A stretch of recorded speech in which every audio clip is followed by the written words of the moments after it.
Party संगठन में एक लंबे समय तक काम किया और पार्टी ने जो है आपको मौका दिया राज्यसभा भेजने के लिए, नामांकन आपने दाखिल किया, कैसा लग रहा है? बहुत ही अच्छा लग रहा है और मैं केंद्रीय नेतृत्व और प्रदेश नेतृत्व का आभार प्रकट करता हूं। और ये सब संभव सिर्फ भारतीय जनता पार्टी में है, क्योंकि सामान्य से सामान्य कार्यकर्ता को और मुझ जैसे एक सामान्य परिवार से आने वाले कार्यकर्ता को आज इतनी बड़ी जिम्मेदारी भारतीय जनता पार्टी ने दिया है।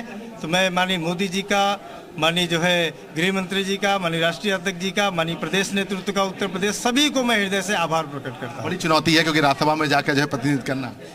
कोई चुनौती नहीं है। भारतीय जनता पार्टी का जो उद्देश्य है, सबका साथ, सबका विकास, सबका विश्वास, वो चुनौती नहीं है, वो तो एक सेवा का मंत्र है। उस सेवा के मंत्र को हम सब जो है वर्षों से करते आ रहे हैं, प्रदेश में करते आ रहे हैं।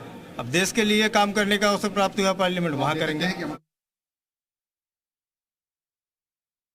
बीजेपी की तरफ से आज 7 प्रत्याशियों ने नामांकन कर दिया है। नवीन जैन हैं जिन पर पार्टी ने भरोसा जताया है, पूर्व मेयर रहे आगरा के। नवीन जी, प्रत्याशी के तौर पर आपने नामांकन कर दिया है, 7 सीटें तो आप लोग आराम से निकाल रहे हैं, 8वीं के लेकर कुछ है क्या चर्चा?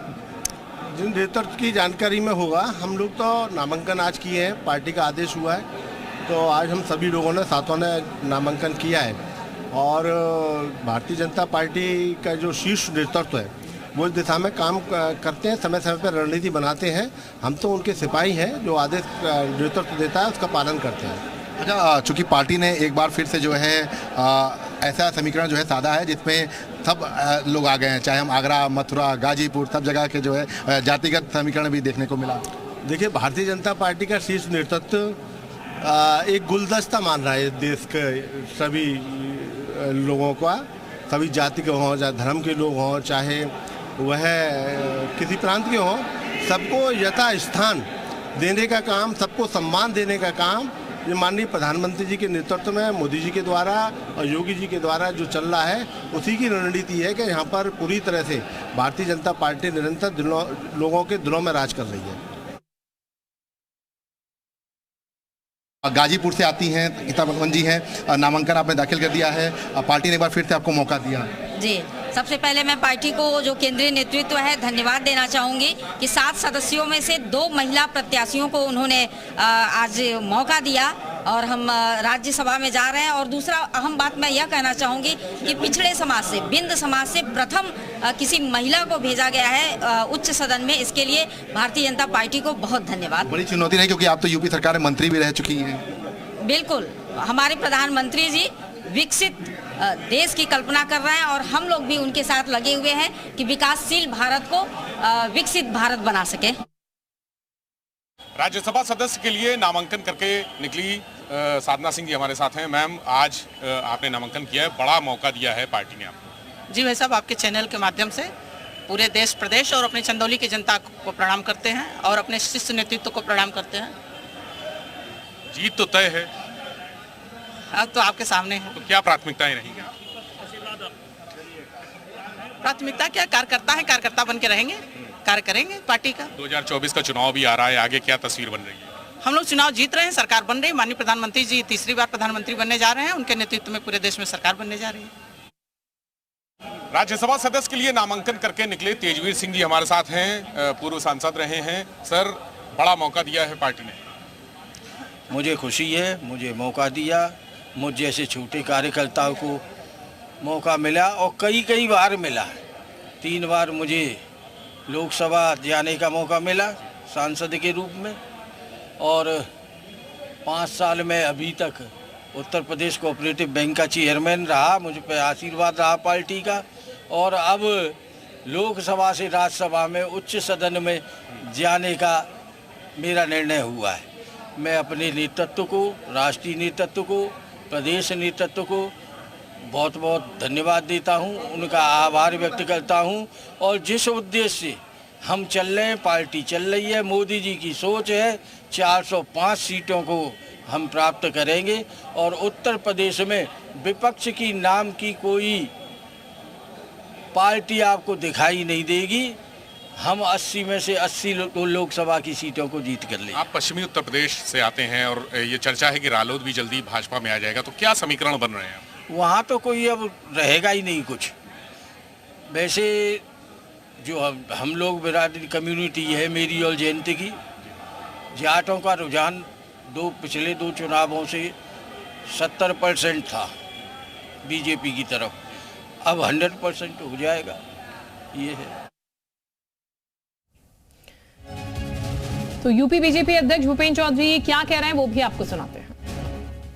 बीजेपी के प्रदेश अध्यक्ष भूपेंद्र चौधरी जी हमारे साथ हैं। सर, आज नामांकन हुआ है, 7 प्रत्याशियों की जीत तय है। एक साथ निश्चित रूप से भारतीय जनता पार्टी के नेतृत्व ने जो निर्णय किए हैं उसमें समाज के सब वर्गों के लोग, और जो भारतीय जनता पार्टी का मोदी जी की इच्छा के अनुसार अपेक्षा जो गुलदस्ता है, उस गुलदस्ते में सभी फूल हैं। समाज के अगड़े पिछड़े समाज के सब वर्गों के लोगों का प्रतिनिधित्व भाजपा में है, और माननीय प्रधानमंत्री जी का जो संकल्प है सबका साथ सबका विकास, ये कहीं ना कहीं हमारे निर्णयों में, पार्टी के निर्णयों में चरितार्थ होता है। सर, 8वां कैंडिडेट भी उतार सकती है क्या बीजेपी? अब ये अभी पार्टी का ऐसा कोई निर्णय नहीं है, हम लोग देख रहे हैं, अगर संख्या बल हमारे पक्ष में होगा तो निश्चित रूप से आगे बढ़े।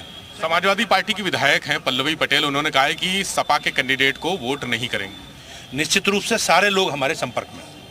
ठीक है, पल्लवी पटेल आपके संपर्क में?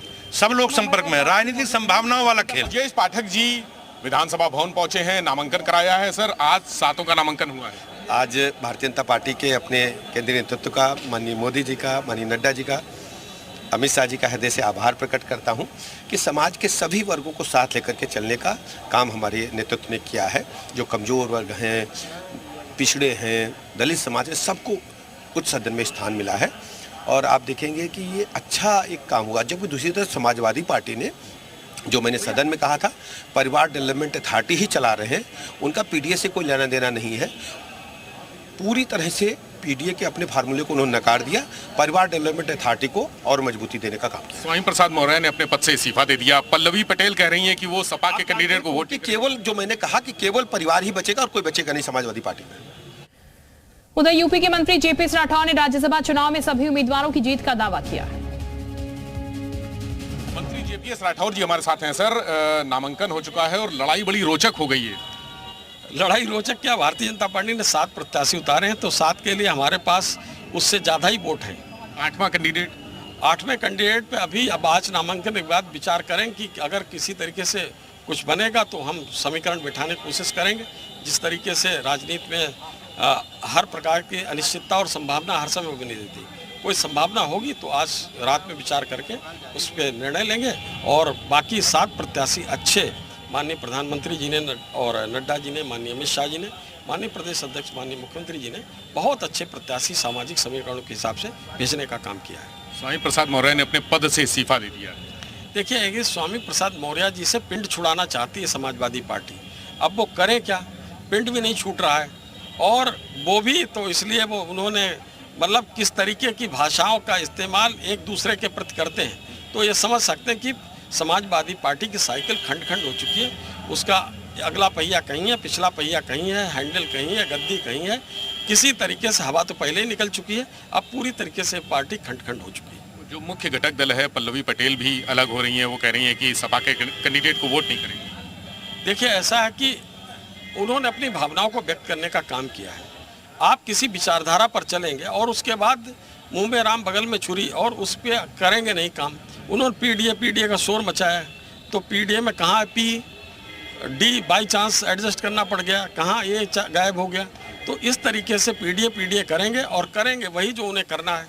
तो इस तरह से उन्होंने केवल भ्रम जाल फैलाकर लोगों के वोट लेने का काम करने चाहते, और कोई प्रत्याशी ऐसा नहीं है जिनको उनको ठीक ढंग से समाजवादी पार्टी के लोग कार्यकर्ता पचा सकें। तो नामांकन के बाद बीजेपी के राज्यसभा उम्मीदवार आरपीएन सिंह क्या बोले वो भी सुनाते हैं।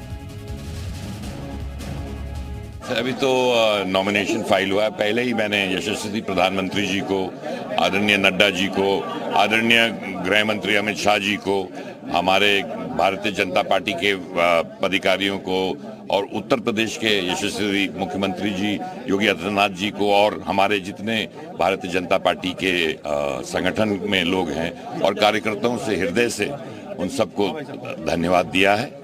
और मैं विश्वास दिलवाना चाहता हूं उत्तर प्रदेश के लोगों को, और खास करके कुशीनगर के लोगों को, कि उत्तर प्रदेश में को आगे ले जाने के लिए जो प्रधानमंत्री जी का सपना है उसमें जितना भी मैं योगदान छोटा से छोटा भी दे पाऊंगा, पर उत्तर प्रदेश को 2047 तक विकसित भारत करने के लिए अवश्य कार्य करेंगे।